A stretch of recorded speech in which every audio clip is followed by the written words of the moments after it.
बिस्मिल्लाहिर्रहमानिर्रहीम अस्सलाम वालेकुम। Welcome dear friends. आज जो मैं टॉपिक ले आया हूँ वो है मैथमेटिक्स से रिलेटेड, जिस टॉपिक का नाम है लिमिट्स एंड डेरिवेटिव्स, जो कि बहुत सारे एग्ज़ाम्स में है, जैसे फाइनेंस, अकाउंट असिस्टेंट और दीगर एग्ज़ाम्स में भी इसको पूछा गया है।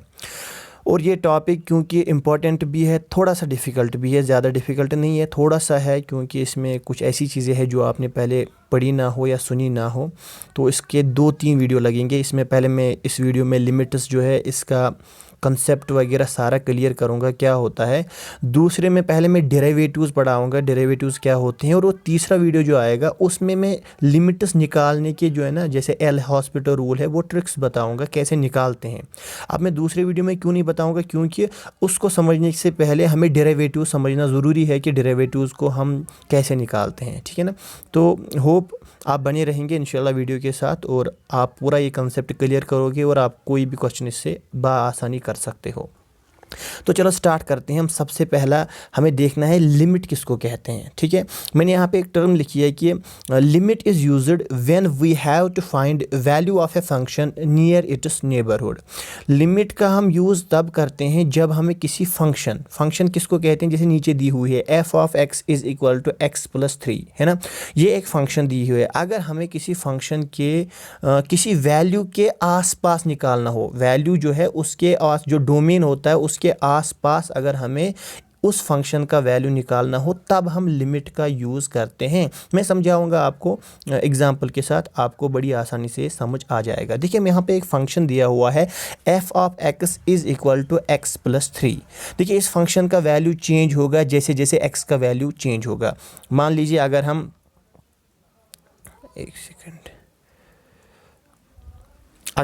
यहाँ पे x का वैल्यू 1 डालेंगे, x का वैल्यू 1, तो जब x का वैल्यू 1 आएगा, यहाँ पे भी 1 आएगा, तो फंक्शन का वैल्यू 3 + 1 4 आएगा, है कि नहीं। अगर हम x का वैल्यू 2 डालेंगे, है ना, तो यहाँ पे 2 + 3 फंक्शन का वैल्यू 5 आएगा। जैसे जैसे हम x का वैल्यू चेंज करेंगे वैसे वैसे फंक्शन जो है f ऑफ x, इसका वैल्यू चेंज होगा, ठीक है ना। जैसे मैंने यहाँ पे एग्जांपल दी है at x is equal to 3। जब हम x का वैल्यू 3 लेंगे तो f ऑफ x के बदले 3 आएगा, तो f ऑफ 3 होगा बराबर 3 + 3, क्योंकि x के बदले हमने 3 डाला तो वो 6 आया। ये तो जनरल केस है, ठीक है ना। ये हम आम से करते हैं, इसमें हमने लिमिट का यूज़ नहीं किया।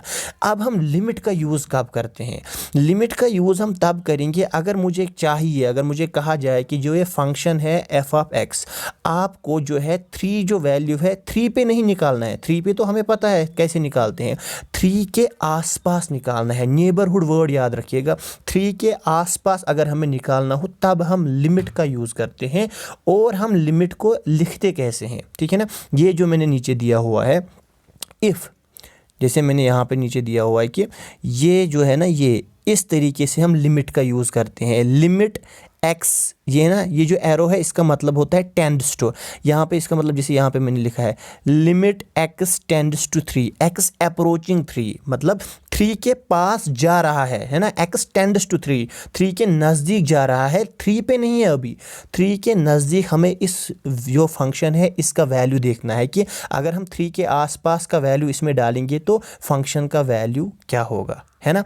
तो इसको हम लिमिट कहते हैं। तो लिमिट को हम लिखते हैं इस तरीके से और पढ़ते हैं लिमिट x टेंड्स टू 3। जैसे यहाँ पे f ऑफ x मतलब फंक्शन जो ऊपर दी हुई है f ऑफ x है ना, बराबर x + 3, तो मैंने यहाँ पे नेक्स्ट स्टेप में वही लिखा है limit x tends to 3 x + 3, f of x के बदले x + 3 लिखा है मैंने, ठीक है। आई होप इतना समझ आया होगा लिमिट कैसे लिखते हैं हम। Limit x tends to 0 3 f of x जो भी होगा वैल्यू, तो टेंड्स का मतलब होता है 3 पे अभी नहीं पहुंचे, 3 के आसपास है, ठीक है ना। 3 के आसपास नेबरहुड में हमें इस फंक्शन का वैल्यू चेक करना है। उस टाइम पे हम क्या करते हैं, हम यूज़ करते हैं लिमिट्स का। अब लेकिन आप एक बात समझ लीजिएगा, हमें 3 के आसपास देखना है, लेकिन 3 के आसपास हम 2 तरीक़ों से देख सकते हैं। यहाँ पे एक नंबर लाइन ड्रा की है मैंने, है ना। नंबर लाइन आपको पता है जिस पे नंबर्स होते हैं, जैसे ये 0 से 1, यहाँ पे 2 3 और यहाँ से -1 -2, इसको नंबर लाइन कहते हैं। अब 3 पॉइंट ये है, मैंने बोला 3 के आसपास देखना है। 3 के आसपास हम इस साइड से भी आ सकते हैं, 3 के आसपास हम इस साइड से भी देख सकते हैं, क्योंकि 3 के आसपास हम 2 साइड से आ सकते हैं। 4 की जानिब से 3 के पास आ सकते हैं, जैसे 3.9, 3.8, 3.7, 3.6 है ना, या 2 के थ्रू हम 3 पे जा सकते हैं, 2.1, 2.2, 2.3, 2.4 है ना। 2 तरीक़ों से हम x के करीब जा सकते हैं, ठीक है ना। तो हम क्या करते हैं, अगर हम 4 की जानिब से इस 3 के करीब, क्योंकि हमारा वैल्यू अभी 3 है इसलिए मैं 3 की बात कर रहा हूँ, है ना। अगर हम 3 के करीब यहाँ से आए, यहाँ से, तो जो उस टाइम हमारा वैल्यू निकलेगा उसको हम कहते हैं राइट हैंड लिमिट, क्योंकि हम दाएं हाथ की जानिब से उस नंबर के करीब आ रहे हैं तो उसको कहते हैं राइट हैंड लिमिट। और अगर हम इस जानिब से आ रहे हैं तो लेफ़्ट साइड की तरफ से हम उस नंबर को अप्रोच कर रहे हैं तो उसको हम कहते हैं लेफ़्ट हैंड लिमिट। सॉरी, क्या कह रहा हूँ मैं कि जिस नंबर के पास हमें लिमिट देखना होता है, अगर उसके राइट साइड से देखते आ गए तो हम उसको राइट हैंड लिमिट कहते हैं, अगर लेफ्ट हैंड साइड से देख रहे हैं तो हम उसको लेफ्ट हैंड लिमिट कह रहे हैं, जैसे मैंने यहाँ पे देखा। इफ़ वी अप्रोच फ्रॉम 4, यहाँ पे इसकी बात कर रहा हूँ क्योंकि मुझे 3 के आसपास देखना है। अगर मैं 4 की तरफ से देखूँगा तो हम उसको कहते हैं राइट हैंड लिमिट। और उसको कैसे डिनोट किया जाता है राइट हैंड लिमिट को, लिमिट एक्सटेंड्स टू 3 प्लस, ये जो छोटा प्लस ऊपर लगा है ना, इसका मतलब है राइट हैंड साइड से हम 3 के ऊपर, 3 के आगे, मतलब 3 प्लस 3 के दाएं तरफ से हम उसको अप्रोच कर रहे हैं तो उसको हम कहते हैं राइट हैंड लिमिट और डिनोट करते हैं 3 पॉजिटिव, ये जो प्लस साइन है इसका मतलब होता है राइट हैंड लिमिट। और इफ़ अप्रोचड फ्रॉम 2, अगर हम लेफ्ट हैंड साइड से इस चीज़ को अप्रोच करते हैं देन उसको हम कहेंगे लेफ्ट हैंड लिमिट। और डिनोट कैसे कहेंगे, limit x tends to 3 negative, minus मतलब 2 जो 3 है जो हमें लिमिट है उससे नीचे, है ना, लेफ्ट हैंड साइड से, तो इसको हम कहते हैं लेफ्ट हैंड लिमिट। अब हम कब कहते हैं किसी फंक्शन का लिमिट एग्जिस्ट करता है कि नहीं। देखिए, हर फंक्शन का लिमिट एग्जिस्ट नहीं करता है। हम कहते हैं इफ़, जो हमने ये राइट हैंड लिमिट ऊपर निकाला, ये यहाँ पे जो हमने ये राइट हैंड लिमिट निकाला, मान लो अगर ये 3 निकला और जो लेफ्ट हैंड लिमिट निकला अगर ये भी 3 निकला, अगर ये दोनों आपस में इक्वल निकले तब हम कहते हैं इस फंक्शन जो उसने दी हुई है उसका लिमिट एग्जिस्ट करता है एट दैट पॉइंट। मान लो यहाँ पे 3 दिया हुआ है, एट दैट वैल्यू, इस फंक्शन का लिमिट एग्जिस्ट करता है एट दैट वैल्यू जो दिया होगा, ठीक है ना। और वो लिमिट क्या होगा, यही जो निकला, मतलब 3 हमारा लिमिट होगा उस टाइम, ठीक है ना। इतना समझ आ गया, आई होप इतना समझ आया होगा कि क्या कहा मैंने। लिमिट का हम तब यूज़ करते हैं जब हमें किसी नंबर के नेबरहुड में आसपास में देखना हो। तो 2 तरीक़ों से देख सकते हैं, राइट हैंड साइड से भी उसके करीब आ सकते हैं, अप्रोच कर सकते हैं, या लेफ्ट हैंड साइड से भी उसको अप्रोच कर सकते हैं। तो उस हिसाब से हम लेफ्ट हैंड लिमिट और राइट हैंड लिमिट निकालते हैं, और अगर वो इक्वल निकले तब हम कहते हैं इस फंक्शन का लिमिट एग्जिस्ट करता है। हम एक एग्जाम्पल के थ्रू देखते हैं। मान लीजिए, देखिए अब यही फंक्शन हमारे पास है, यही एफ ऑफ एक्स, इसी का हमें देखना है। अगर हम राइट हैंड लिमिट से देखेंगे, मतलब राइट साइड से इस 3 को अप्रोच करेंगे, तो क्या कैसे कर सकते हैं। देखिए, हम कुछ वैल्यू लेंगे, 3.1 राइट हैंड साइड से आएगा ना, 3 के बाद आएगा, है ना, 3.01, 3.001, 3.0001। आप इसमें से देखिए सबसे करीब कौन सा वैल्यू है 3 के, सबसे करीब है 3 ये वाला सबसे करीब है 3.0001, मतलब 3 के बहुत ही आसपास। ये इससे थोड़ा दूर है, ये इससे थोड़ा दूर है, ये इससे थोड़ा दूर है, लेकिन 3 के राइट हैंड साइड में है ना, इसलिए हम राइट हैंड लिमिट कहते हैं। अब हम क्या काम करेंगे, इन वैल्यू को हमने x लिया, 3.0001, 3.01, देखिए ये पहला वाला करीब है, ये पहला वाला करीब है, फिर उससे दूर, फिर इससे दूर, फिर इससे दूर, है ना। अब एफ ऑफ एक्स निकालना है। एफ ऑफ एक्स हमारी फंक्शन हमें पता है क्या है, x+3, यही है ना। अब जब हम 3.001 x के बदले वैल्यू डालेंगे 3.0001, तो पूरा क्या बनेगा, ये 3 और ये 3 हो गए 6.0001, वही लिखा मैंने, एफ ऑफ एक्स जो फंक्शन ऊपर है 6.0001। अगर x के बदले हम 3.001 डालेंगे तो और ये 3 ऐड होगा, तो हमारा ये 3 और ऐड होगा तो बन जाएगा 6.001। अगर हम x का वैल्यू ये कंसिडर करेंगे तो वैल्यू एफ ऑफ फंक्शन का ये निकलेगा। अगर हम x का वैल्यू ये कंसिडर करेंगे तो फंक्शन का वैल्यू ये निकलेगा। देखिए, आप देख सकते हैं यहाँ पे जितना जितना हम 3 के क्लोज जा रहे हैं, है ना, जितना जितना हम 3 के क्लोज जा रहे हैं, हम 6 फंक्शन जो है वो 6 के क्लोज जा रहा है। आप समझ रहे हैं ना, फंक्शन जितना जितना हम 3 के क्लोज जा रहे हैं राइट हैंड साइड से, उतना उतना फंक्शन का वैल्यू जो है वो 6 के क्लोज जा रहा है ना। तो हम कहते हैं इस फंक्शन का राइट हैंड लिमिट जो है वो 6 है। ठीक है, आई होप इतना समझ आया होगा। अब लेफ्ट हैंड लिमिट कैसे लेंगे? देखिए, अब हम लेफ्ट साइड से जो ये 3 है, नंबर लाइन पे जो 3 था यहाँ से हमने देख लिया। अब हम यहाँ से उसको अप्रोच करेंगे। तो कैसे करेंगे? देखिए 2.9 जो है यहाँ पे मान लो 2.9 है, फिर 2.99। देखिए ये थोड़ा दूर है, ये 3 के और क्लोज, 3 के और क्लोज, 3 के और क्लोज, है ना। तो हमने वही वैल्यू यहाँ पे लिखे हैं। ठीक है, अब उस पे जो ये वैल्यू है इन पे क्या करना है हमें, जो अब हमने ये वैल्यू लिए हैं इन पे हम फंक्शन का वैल्यू निकालते हैं। देखिए फंक्शन हमारी क्या है? फंक्शन हमारी है f of x is equal to वही x प्लस 3, है ना। जब x के बदले हम 2.9 डालेंगे तो पूरा फंक्शन का वैल्यू निकलेगा 5.9। जब हम 2.29 डालेंगे तो 5.99। जब 2.999 तो 5.999। ठीक है ना, सिंपल है। x के बदले ये वाला वैल्यू देखना, डाल के हमें देखना है f ऑफ x का वैल्यू क्या निकलेगा, है कि नहीं। अब आप देख लीजिए एक बार, जितना जितना हम यहाँ से, देखिए यहाँ से जितना जितना हम x के क्लोज जा रहे हैं, देखिए 2.9 थोड़ा दूर है, 2.99 थोड़ा और करीब 3 के, 2.999 और करीब 3 के, ना। जितना जितना हम क्लोज आ रहे हैं 3 के, नीचे देखिए हम उतना उतना फंक्शन का वैल्यू जो है वो 6 के क्लोज आ रहा है। 5.999 मतलब 6 के बहुत क्लोज है ना। तो उस वक्त हम कहते हैं इस फंक्शन का लेफ्ट हैंड लिमिट जो है वो भी 6 है। आई होप इतना समझ आया होगा। ठीक है, क्या कहा मैंने, फिर से एक बार ऊपर से दिखाता हूँ कि मैंने कहा अगर हम राइट हैंड लिमिट निकालने के लिए हमें 3 के राइट साइड में देखना है, तो हमने उसके क्लोज जितने वैल्यू लिए उस पे जब हमने फंक्शन का वैल्यू निकाला जो ऊपर दी हुई है f of x is equal to x plus 3, मतलब x की जगह जब हमने वैल्यू निकाला तो हमने देखा जितना हम 3 के क्लोज आ रहे हैं उतना हम फंक्शन का वैल्यू 6 के क्लोज जा रहा है। तो हम कहते हैं राइट हैंड लिमिट जो है इस फंक्शन की 6 है। ठीक है ना, और जितना हम लेफ्ट हैंड साइड से 3 के क्लोज आ रहे हैं फंक्शन का वैल्यू भी 6 के क्लोज आ रहा है, तो हम उस टाइम भी कहते हैं लेफ्ट हैंड लिमिट भी 6 है। तो हमने देखा यहाँ पे लेफ्ट हैंड लिमिट और राइट हैंड लिमिट दोनों इक्वल है, तो हम कहते हैं लिमिट एग्जिस्ट करता है इस फंक्शन का एट x टेंड्स टू 3 पे इसका लिमिट एग्जिस्ट करता है जो 6 के बराबर है। आई होप इतना समझ आया होगा। अब नेक्स्ट पार्ट इसमें आता है कि इसको हम लिमिट ही क्यों कहते हैं, वाई नेम लिमिट। हम लिमिट क्यों कहते हैं इसको? क्योंकि it is the limiting value of that function near that value. देखिए 3 पर जो इस फंक्शन का सबसे मैक्सिमम वैल्यू आ सकता था एट 3, इसको हम लिमिट इसलिए कहते हैं क्योंकि f ऑफ 3 पर जो मैक्सिमम वैल्यू इसका आ सकता था वो 6 है ना। मैक्सिमम वैल्यू 3 पे इस फंक्शन का क्या आ सकता है, 6, है कि नहीं। इसलिए हम इसको क्या कहते हैं, लिमिट कहते हैं, क्योंकि it is the limiting value, highest value है, लिमिट है एक।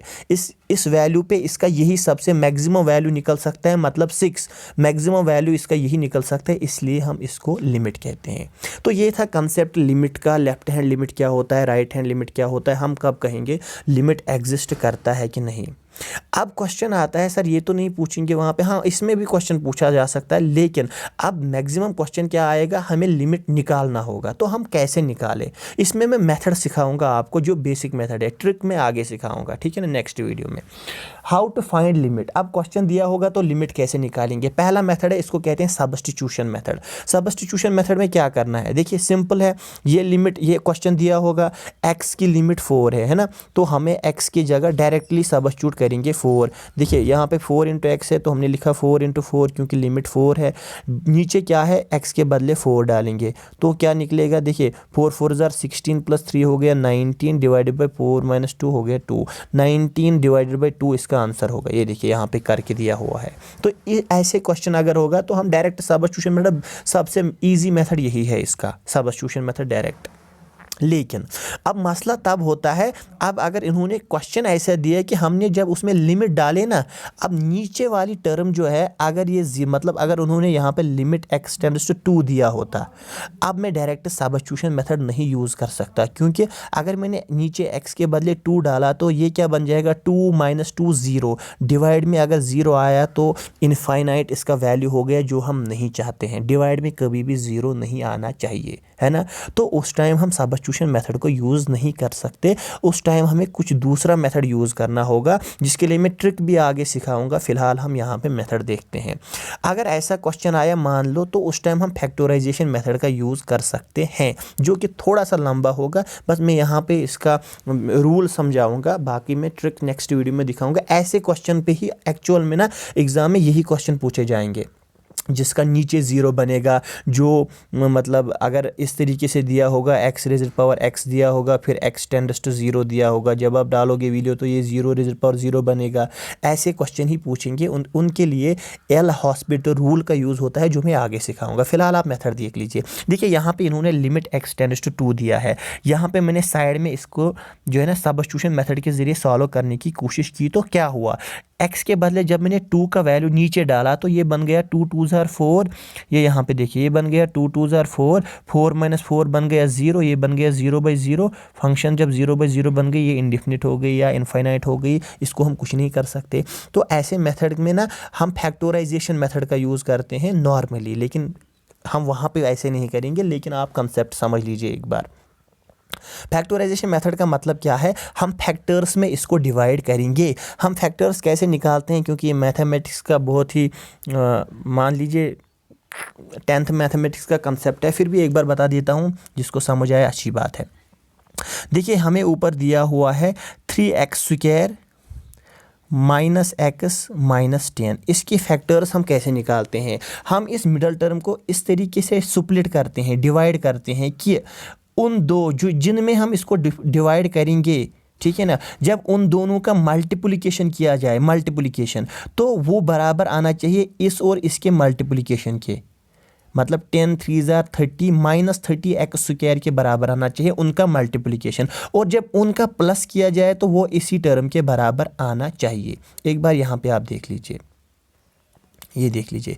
देखिए हमने ये -x को बदले हमने लिखा -6x + 5x, -6 + 5, जब हम इसको प्लस करेंगे तो वापस -x बन जाएगा, बिल्कुल ठीक। और जब हम इन दोनों को आपस में मल्टीप्लिकेशन करेंगे, 6 5 ज़ार 30 x × x हो गया x², और ये माइनस, ये बन गया -30 x², जो इसका और इसका मल्टीप्लिकेशन है। इस तरीके से हम मिडल टर्म को स्प्लिट करते हैं, ठीक है ना। ठीक है, जिसको समझ आया अच्छी बात है, नहीं आया कोई बात नहीं, आगे ट्रिक बताऊँगा नेक्स्ट वीडियो में।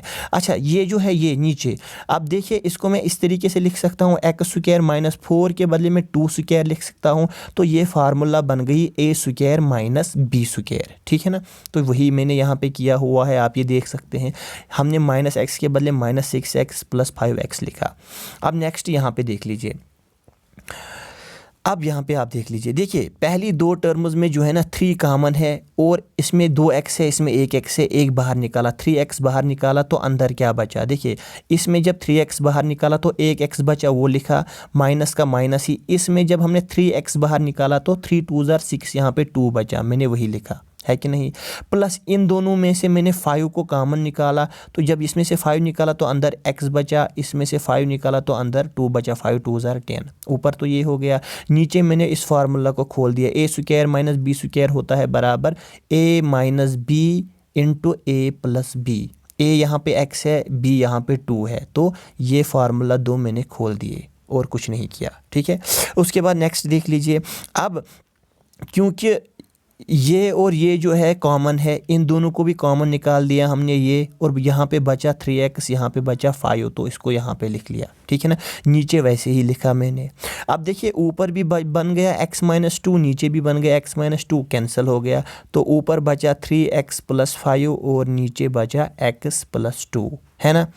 अब जब ये बचे ना, अब इसमें से लिमिट आप डाल दीजिए। जब हम नीचे लिमिट डालेंगे, x के बदले हम 2 नीचे लिखेंगे, तो वो 2 + 2, वो यहाँ पे देख लीजिए 2 + 2 4 बन गया, जब हमने x के बदले 2 डाला। ऊपर जब यहाँ 2 डाला तो ये बन गया 3 2 ज़ार 6, 6 + 5 हो गया, 6 + 5 कितना हो गया 11, 3 2 6, 6 + 5 कितना हो गया 11। तो आंसर आ गया 11 डिवाइडेड बाई 4। अब ये क्योंकि बेसिक मेथड है, आप किसी को डिफ़िकल्ट लगा होगा, मे भी जिसने पहली बार ऐसे मेथड देखा होगा, तो मैं आपको कह रहा हूँ इसको एग्ज़ाम में करने की इस तरीके से ज़रूरत है नहीं। मैं आपको नेक्स्ट वीडियोज़ में सिखाऊँगा कैसे ऐसे क्वेश्चन को सॉल्व किया जाता है। यहाँ पर मैं बस आपकी बेस थोड़ा क्लियर करना चाहता था, थोड़ा कंसेप्ट सिखाना चाहता था। आई होप वीडियो आपको पसंद आया होगा। अगर आया है तो do like, share and subscribe. Thank you very much.